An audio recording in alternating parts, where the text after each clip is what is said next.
ಒಂದು ಪೂಜಾನುಷ್ಠಾನ ಮಾಡಬೇಕು ಅಂತಂದ್ರೆ ಸಪ್ತ ನದಿಗಳು ನಮಗೆ ಬೇಕು. ಆಗ ಬಹಳ ಶಕ್ತಿ. ಸಪ್ತ ನದಿಗಳನ್ನ ನಾವು ಆ ಪೂಜಾ ಸಮಯಕ್ಕೆ ತಗೊಂಡ್ ಬರ್ಲಿಕ್ಕಾಗತ್ತಾ? ಇಲ್ಲ. ನಾವೇನ್ ಮಾಡ್ತೀವಿ, ಮಂತ್ರದಿಂದ ಆವಾಹನೆಯನ್ನ ಮಾಡ್ತೀವಿ. ಒಂದು ಕಳಶದಲ್ಲಿ ಜಲವನ್ನ ಇಟ್ಟು ಗಂಗೆ ಚ ಯಮುನೆ ಚೈವ ಗೋದಾವರಿ ಸರಸ್ವತಿ ನರ್ಮದಾ ಸಿಂಧು ಕಾವೇರಿ ಜಲೇಸ್ಮಿನ್ ಸನ್ನಿಧಿಂ ಕುರು.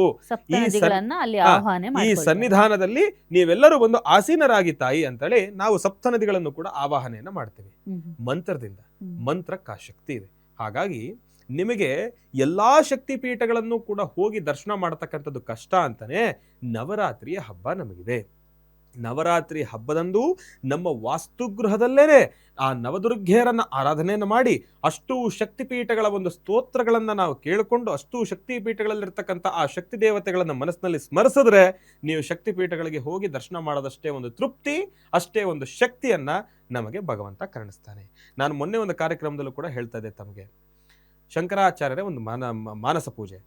ಆ ರೀತಿ ನಾನೆಲ್ಲಾ ಶಕ್ತಿಪೀಠಗಳಿಗೂ ಹೋಗ್ತಕ್ಕಂಥದ್ದು ಕಷ್ಟವಾಗಿರುವ ಕಾರಣದಿಂದ ನಾವು ಕೂತ ಜಾಗದಲ್ಲೇ ಕಾಮಾಖ್ಯಾಗ ಹೋಗಿದ್ದೀನಿ. ನಾನು ಇವಾಗ ನನ್ನ ಮುಂದೆ ಕಾಮಾಖ್ಯ ದೇವಿ ಇದೆಯಾ ತಾಯಿ, ನೀನು ಇದೆಯಮ್ಮ, ನಿನಗೆ ನಾನು ಎಲ್ಲಾ ರೀತಿ ಇರತಕ್ಕಂಥ ಒಂದು ಸೋಮಂಗಲಿ ದ್ರವ್ಯಗಳನ್ನ ನಾನು ನಿನಗೆ ಅರ್ಪಿಸ್ತಾ ಇದ್ದೀನಿ, ನಿನ್ನ ಅನುಗ್ರಹ ನನಗೆ ಬೇಕಮ್ಮ ಅಂತ ಹೇಳಿ ಕಣ್ಣು ಮುಚ್ಚಿ ಶ್ರದ್ಧೆಯಿಂದ ತಾವು ಪ್ರಾರ್ಥನೆಯನ್ನು ಮಾಡಿದ್ರೆ ತಾವು ಕಾಮಾಖ್ಯಾಗ ಹೋಗಿ ದೇವರನ್ನ ಸ್ಪರ್ಶ ಮಾಡಿ ಆ ತಾಯಿಯ ಅನುಗ್ರಹವನ್ನೇ ಪಡ್ಕೊಂಡಷ್ಟು ಶಕ್ತಿ ಸಂಪಾದನೆಯನ್ನ ತಾವು ಮಾಡಬೇಕು. ಆದ್ರೆ ಒಂದು ಏಕಾಗ್ರತೆ ಇರಬೇಕು, ಮನಸ್ಸಿನಲ್ಲಿ ನೆಮ್ಮದಿ ಇರಬೇಕು, ಚಂಚಲ ಮನಸ್ಥಿತಿಯನ್ನ ಬಿಡಬೇಕು, ಒಂದು ಶ್ರದ್ಧಾ ಭಕ್ತಿಯ ಆಚರಣೆಯನ್ನ ಮಾಡಿದ್ರೆ ಖಂಡಿತ ಒಳ್ಳೇದಾಗುತ್ತೆ. ಓಕೆ ಗುರುಗಳೇ, ನೀವು ಹೇಳಿದ್ರಿ ಶಂಕರಾಚಾರ್ಯರು ಮಾನಸ ಪೂಜೆಯನ್ನ ಹೇಳಿದ್ರು ಅಂತ. ಹಾಗೆ ಪ್ರತಿಯೊಂದು ಶಕ್ತಿ ಪೀಠದಲ್ಲೂ ಶಂಕರಾಚಾರ್ಯರು ಶ್ರೀಚಕ್ರವನ್ನ ಸ್ಥಾಪನೆ ಮಾಡಿದ್ದಾರೆ.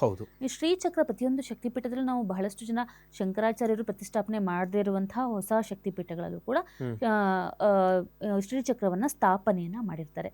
ನಾವು ಮನೆಯಲ್ಲೇ ಶ್ರೀಚಕ್ರವನ್ನ ಸ್ಥಾಪನೆ ಮಾಡಿಕೊಂಡು ಪೂಜೆಯನ್ನ ಮಾಡಬಹುದಾ? ಈ ನವರಾತ್ರಿ ಸಮಯದಲ್ಲಿ ಶ್ರೀಚಕ್ರವನ್ನ ಪೂಜಿಸೋದ್ರಿಂದ ಎಷ್ಟು ನಮ್ಗೆ ಲಾಭ ಉಂಟಾಗತ್ತೆ? ಪೂಜೆ ಮಾಡಬಹುದಾ ನವರಾತ್ರಿ ಸಮಯದಲ್ಲಿ ಶ್ರೀಚಕ್ರವನ್ನ? ಅಮ್ಮ, ಈ ಪ್ರಶ್ನೆ ತುಂಬಾ ಚೆನ್ನಾಗಿದೆ. ನೀವು ಕೇಳಿದ ಪ್ರಶ್ನೆ. ಎಷ್ಟೋ ಜನರಿಗೆ ಇದೊಂದು ಸಂಶಯ ಇತ್ತು. Srichakra is an extraordinary divine positive ಒಂದು ಮೆಟೀರಿಯಲ್. ಅದೊಂದು ಚಕ್ರ, ಅದೊಂದು ಪವರ್. ಅದನ್ನ ಸಾಧಾರಣವಾಗಿ ಅದರ ಶಕ್ತಿಯನ್ನ ನಾವು ಅಷ್ಟಾಗಿ ನಾವು ಅದನ್ನು ಅನುಸರಿಸೋದು ಕಷ್ಟ. ಅದರಲ್ಲೂ ಹೆಣ್ಣು ಮಕ್ಕಳು ಶ್ರೀಚಕ್ರ ಪೂಜಾನುಷ್ಠಾನವನ್ನ ಮಾಡಬಾರ್ದು, ಇದು ವಿಚಾರ. ಶ್ರೀಚಕ್ರ ಇರೋದೇ ದೇವಿಯಿಂದ, ದೇವಿಗೋಸ್ಕರ ಶ್ರೀಚಕ್ರ ಉದ್ಭವ ಮಾಡಿರೋದು ಶಂಕರಾಚಾರ್ಯರು. ಹೆಣ್ಣು ಮಕ್ಕಳೇ ಪೂಜೆ ಮಾಡಬಾರ್ದು ಅಂದ್ರೆ ಮಾಡಬಾರ್ದು. ಯಾಕೆ ಅಂತ ನಾನು ಹೇಳ್ತೀನಿ. ಶ್ರೀಚಕ್ರವನ್ನ ಮನೆಯಲ್ಲೂ ಯಾತಕ್ಕೆ ಇಡಬಾರ್ದು ಅಂತ ನಾನು ಹೇಳ್ತೀನಿ.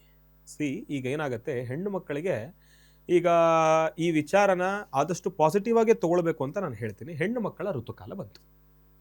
ಯಾತಕ್ಕೋಸ್ಕರ ದೇವಸ್ಥಾನಗಳಿಗೆ, ದೇವರ ಕೋಣೆಗಳಿಗೆ ಹೋಗಬಾರ್ದು ಅಂತಾರೆ ಹೆಣ್ಣು ಮಕ್ಕಳನ್ನ ಋತುಕಾಲದಲ್ಲಿ ಬಂದಾಗ? ಯಾತಕ್ಕೋಸ್ಕರ ಅಂತಂದ್ರೆ ಪ್ರತಿಯೊಂದು ಹೆಣ್ಣಿಗೂ ಕೂಡ ಆ 3 ದಿನಗಳ ಕಾಲ ತನ್ನ ದೇಹದಲ್ಲಿರ್ತಕ್ಕಂಥ ಒಂದು ನೆಗೆಟಿವ್ ಎನರ್ಜಿಯನ್ನ ಹೊರ ಹಾಕೋದು. ಹೆಣ್ಣು ಅಂತಂದ್ರೆ ಇಟ್ಸ್ ಅ ಪಾಸಿಟಿವ್ ಎನರ್ಜಿ. ಆದ್ರೂ ತನ್ನ ಸುತ್ತಮುತ್ತ ಇರ್ತಕ್ಕಂಥ ಪರಿಸರದಲ್ಲಿರ್ತಕ್ಕಂಥ ಎಲ್ಲಾ ನೆಗೆಟಿವ್, ಯಾಕೆಂದ್ರೆ ಒಬ್ಬ ಮನೆಗೆ ಒಂದು ಹೆಣ್ಣು ಮಗು ಬೇಕು. ಯಾತಕ್ಕೋಸ್ಕರ? ಆ ಮನೆಯಲ್ಲಿರ್ತಕ್ಕಂಥ ನೆಗೆಟಿವ್ ಎನರ್ಜಿನ ಆಕೆ ಅಟ್ರಾಕ್ಟ್ ಮಾಡ್ತಾಳೆ. ಹೆಣ್ಣು ಆಕೆಗೆ ಅಷ್ಟು ಶಕ್ತಿ ಇರುತ್ತೆ.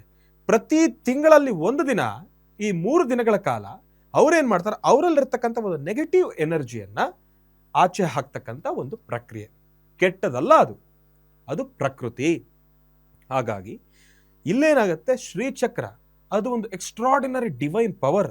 ನೀವು ಅಲ್ಲಿ ತಾವೊಂದು ನೆಗೆಟಿವ್ ಎನರ್ಜಿ ಸೋರ್ಸ್ ಅನ್ನ ತುಂಬತಕ್ಕಂಥದ್ದು ತಪ್ಪಾಗತ್ತೆ.